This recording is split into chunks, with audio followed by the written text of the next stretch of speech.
talakawa muna wahala. Adam mai zango! Me za ka ce wa 'yan uwa 'yan Najeriya?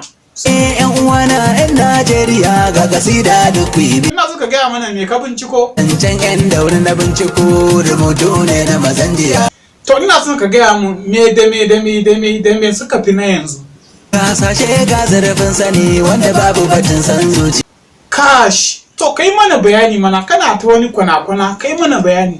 Ku bi na sannan. To yanzu gaya mu me ake yi yanzu wanda a da ba a yi? A da Najeriya ba faɗan addini ko daya. Ina ji. A da Najeriya ba faɗa na siyasa. To, in ma wata tambaya, ta bawa balewa wani irin mutum ne shi a zamaninsa? Bawa balewa lokacin gwarzon mu da ya riƙe gaskiya. Yanzu faɗa mun menene matsalar malaman zamanin nan? Malaman karya 'yan damfara sai karya sai kwamban siya sai hula mai annakiya. Ga gwarin asali da na dukiya sai ka ce dan annabi fariya. Wannan Najeriya fa sai dai addu'a. Yanzu kawai ya kamata ce ka ɗan ba mu nishaɗi da kai da yaran ku ko?